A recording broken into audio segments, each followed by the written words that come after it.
Welcome to Leadership, the Secret Sauce, the podcast where we talk to extraordinary coaches and leaders to dive into the realms of leadership and coaching. We're your hosts, Dave Lipsky and Matt Dodson. So let's jump in with another guest and find out their answer to the question, what is your secret sauce? All right, welcome in. Before we begin, a quick shout out to our sponsor, Character Matters Coaching and Consulting, where they believe that your character is the compass guiding you through life's journey. Whether you're facing personal or professional challenges, they are dedicated to helping you discover and strengthen the core values that define who you are. Dave, what do we have on the podcast today? I would like to welcome Bethany and just start off with a question. On a scale from 1 to 10, what is your energy level? 1 low, 10 high. Yeah, that's a great question. I would put it at about probably a 7. It's Friday, so I'm feeling some good weekend energy coming and excited, always excited to head into the weekend.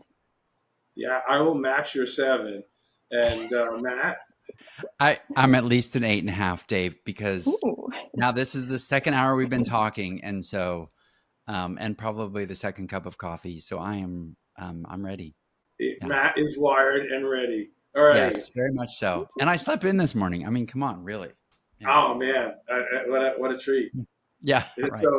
So Bethany, you are in a plane, train, and automobile, and somebody next to you says, "Hi, Bethany. What do you do? How do you introduce yourself?" Yeah, I introduce myself. I'm a leadership coach. I work with leaders, helping them to develop greater leadership skills and competencies, and I do that through coaching. That's great. And do they ever ask, like, what in the world is a leadership coach? Yes, absolutely. All the time. So, sometimes they don't ask, right? And they're just a little bit like, okay, just move on. Yeah. But certainly, I think then, getting into a little bit more of the nuts and bolts of what that looks like, giving some examples. Bethany, we're kind of really curious about your journey.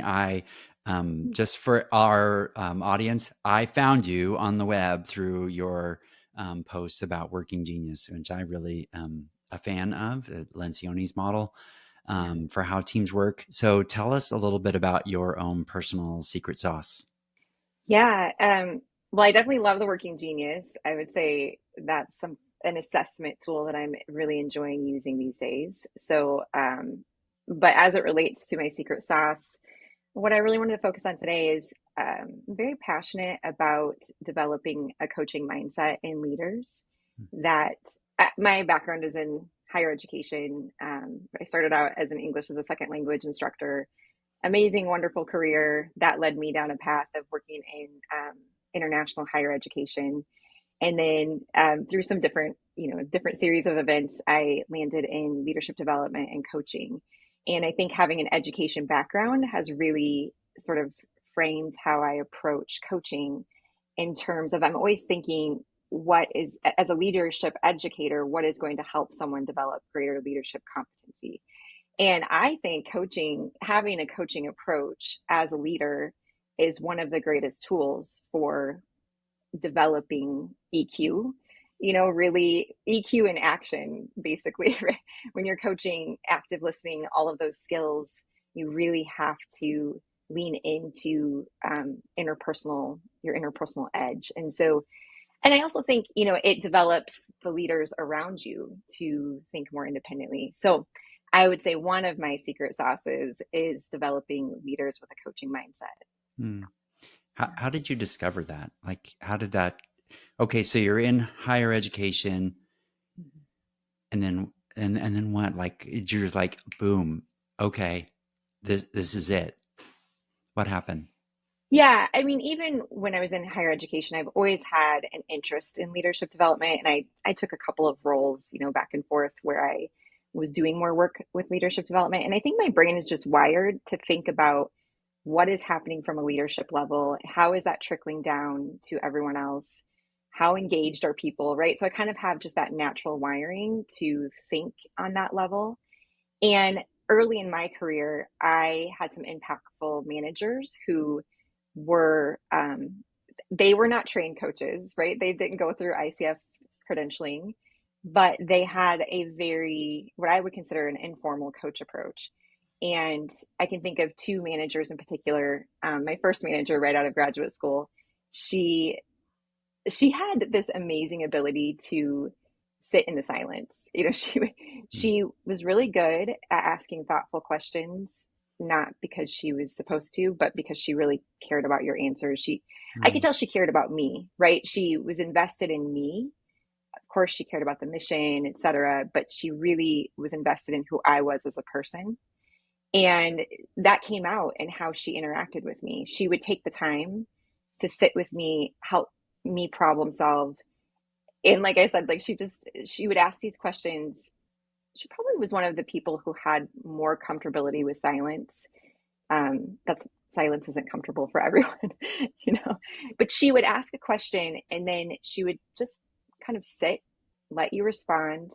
And then even after you answered, she would still sit. You're kind of squirming a little bit and you're thinking, did I not answer that fully? Or but I think just her ability to get me thinking on a deeper level, it's so memorable. It shaped who I was in that early career opportunity.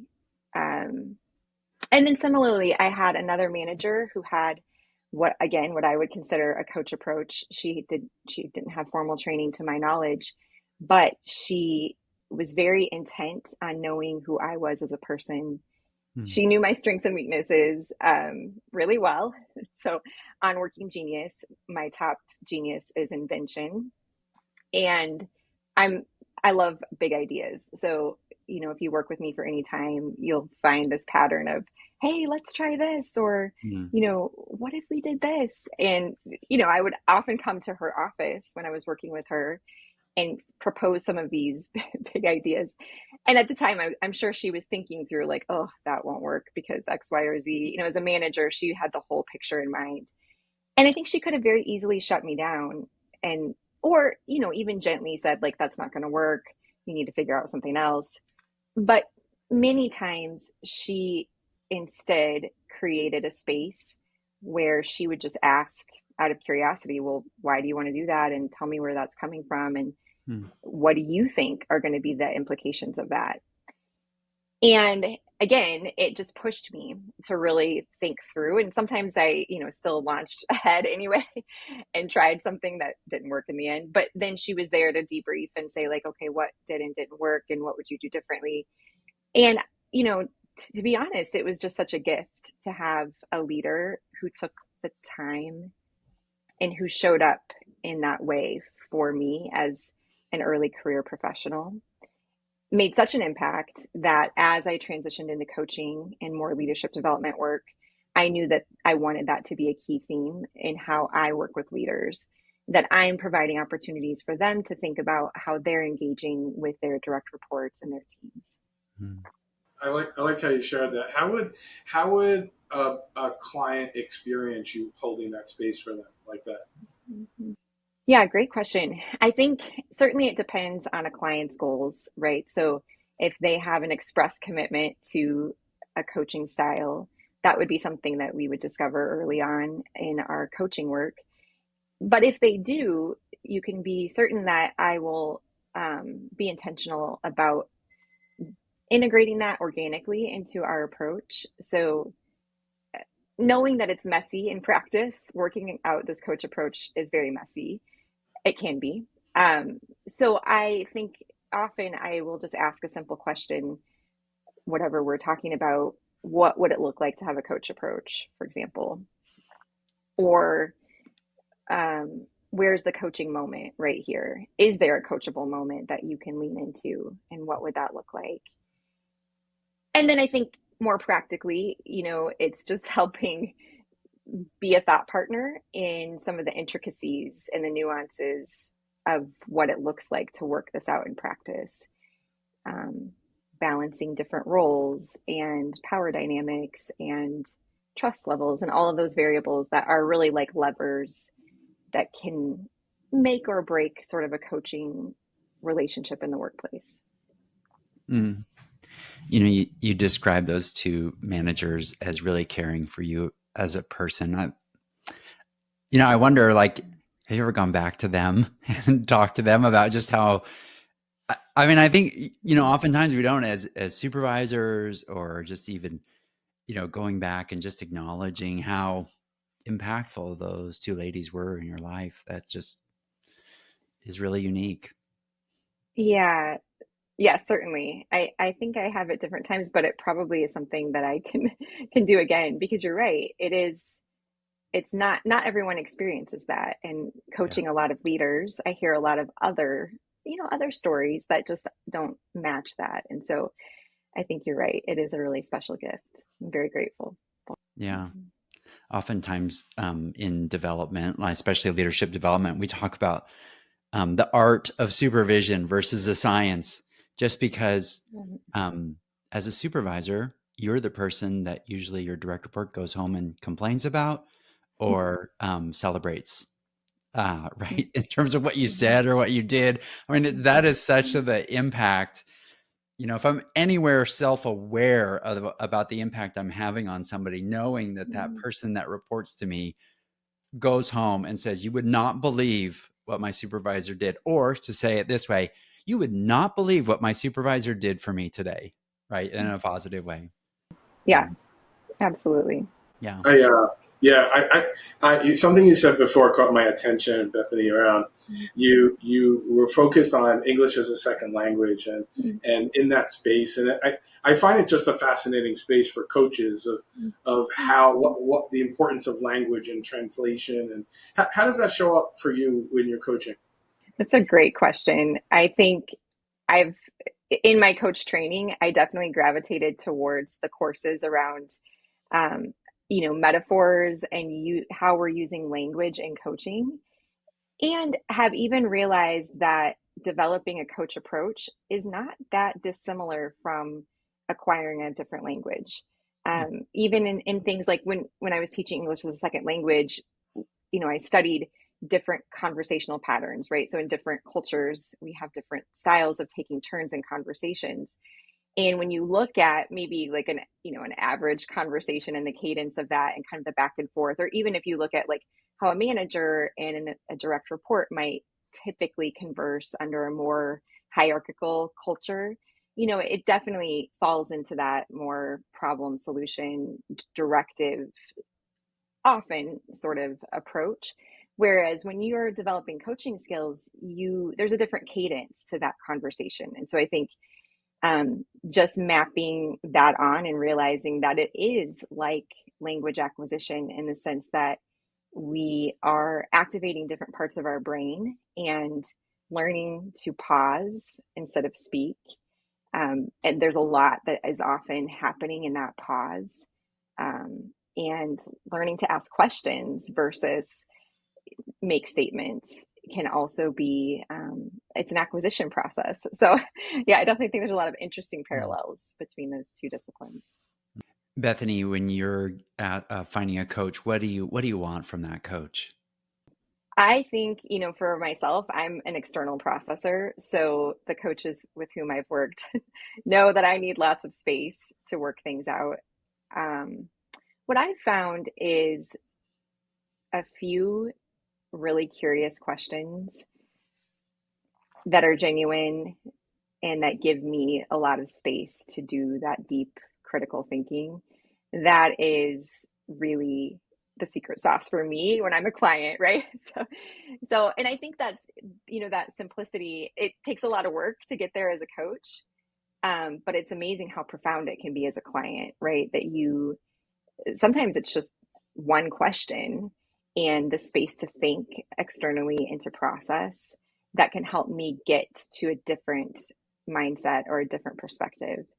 Mm. Um, so I think it boils down to some of the top skills I saw in my managers were the curiosity, that genuine curiosity, kind of interwoven with I care about you as a person, right? It's like this mix of care for you holistically, and that sort of then fuels the curiosity naturally.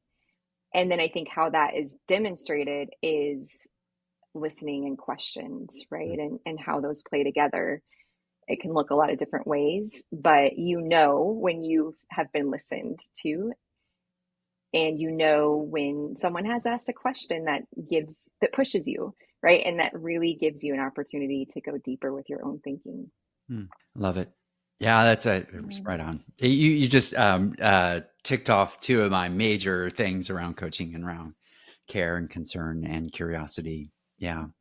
Yeah. What would you recommend as far as resources? Maybe 3 books or podcasts, or somebody was really curious about a coaching mindset or just curious about the things that you like. What do you really recommend?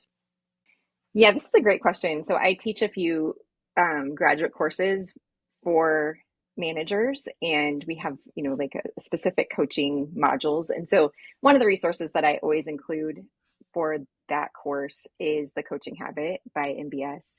Um, this is, I think, a fantastic go-to resource because it breaks down some of the key things. What's the benefit of a coach approach? What's the ROI to the organization? And then the fact that you actually have to develop it as a habit in order to see those results. And then it just gives you these, like, MBS just gives you 7 brilliant questions, right? That you, I think, can integrate into your conversations. And I've had students come back to me and say, like, that book has been a game changer. It's simplicity yet sticky sort of concepts, I think, are really, really powerful. Hmm. And I also would then say some resources around listening and question asking. And I think Oscar Trimboli has some great resources on listening. I often refer to him. He has a website and a listening quiz and a podcast and some really great tools to just take your listening skills to the next level. Because that can make a difference just in your everyday conversations, let alone if you're trying to do a coach approach. And then I would recommend finding ways to practice what I call question thinking, where you, instead of just listening to respond and kind of going into that, whether it's advice or validation of some kind, which can be great things, but just giving yourself more exposure to what does it look like to practice responding with questions, out of curiosity. So finding question banks that you can review and look at and practice. Tony Stoltzfus has a great book that is just really easy to pick up and kind of sort through some different questions, but there are lots of other resources. And then the last thing I'd recommend, I think, just if especially for the leaders listening who want to take more of that coaching approach, or if you're integrating this into your practice as a coach, seeing coaching in action, there's nothing that can, replace that. And so there's, of course, lots of good coaching demos online, but I love the podcast. I think it's Coaching Real Leaders by Muriel Wilkins. And I think it serves a double purpose because she's often coaching leaders who have these really complex situations. So as a leader, it's really valuable to hear that. But then you also get to see the art of coaching kind of and how she asks good questions and, serves as a thought partner to those that she's coaching. So Nice. Yeah. Dave, what's your reflection? We had Muriel Wilkins in to coach somebody a few years back, and absolutely fabulous. Yeah. Absolutely fabulous. Bethany, you exude authentic curiosity and caring, and I just got a sense of that presence as soon as we came on and started talking. So I really appreciate how you hold that space, you reminded me that that's what we do as coaches. We create that space for our clients. It's probably the highest order thing we could do. So thank you. Yeah. Absolutely. I think, you know what? You also reminded me that as leaders, we do have the capacity to change someone's life for the good, or maybe for otherwise. Right. Yeah. But I think, oftentimes I forget that when you're having a chance to talk with somebody, and if you really have a genuine care and concern for them as a person, because you described that as your manager really caring for you as a person, that those genuine questions are come from such a place of like wanting the best for that person. It's it really can affect someone. I mean, even affect what you do for work. I think that's fascinating. I mean, you don't realize that at the time, and maybe it's something you kind of look back on, or maybe once you retire or once you're dead, or I don't know, the funeral type of experience. And that sort of reminded me like that, hey, this leadership concept of really wanting the best for somebody and asking really good questions is really is a game changer or a life changer, I would say. And that's what, yeah, it'd be really curious, like what those women ended up doing. Because they probably not just affected you, but they affected other people. And the ripple effect is evident. So thank you. Yeah, absolutely. And I think, there is definitely, it's complex, right? There are challenges being a leader. There are so many limitations on how you can incorporate this, but just simple things often makes the biggest difference. So, Yeah. Yeah. Bethany, what's the best way someone can get a hold of you? What if they were interested in your coaching or working genius stuff, or what's the best way that someone can find you? yeah, you can find me on the web at www.theleadershipcoachinglab.com. I have, just a different suite of resources there for both leaders and coaches, an email community, and I'm on LinkedIn as well. Yeah, I think those are probably the two best ways, is through my website or through LinkedIn. Yeah, and you do have like a newsletter that people can sign up to. I'm signed up. Just shameless plug there for you. And then yes, thank you. Yes, yeah, join the newsletter. Would yeah, love that yeah. community is. That's right. I love that Now I know community. you Would love you. personally, so Yeah. yeah, Yes. Right. yeah, Yeah. yeah. Yeah. Great. Dave, I'm signing up. yeah. So Fantastic.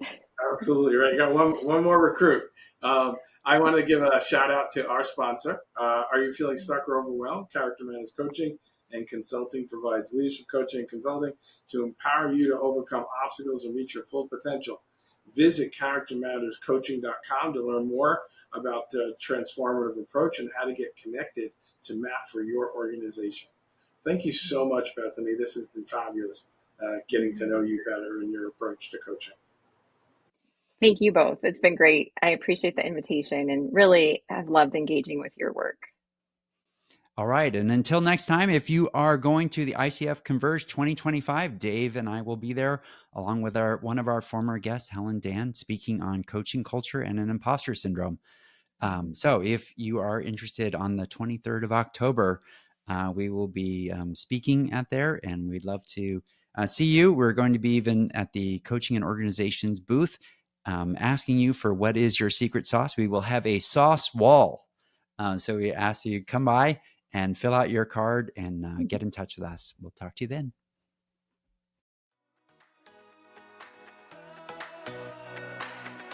Thanks for listening. If you love this podcast, please share it with another coach or leader. Make sure you go to the show notes to get all the resources from today's episode.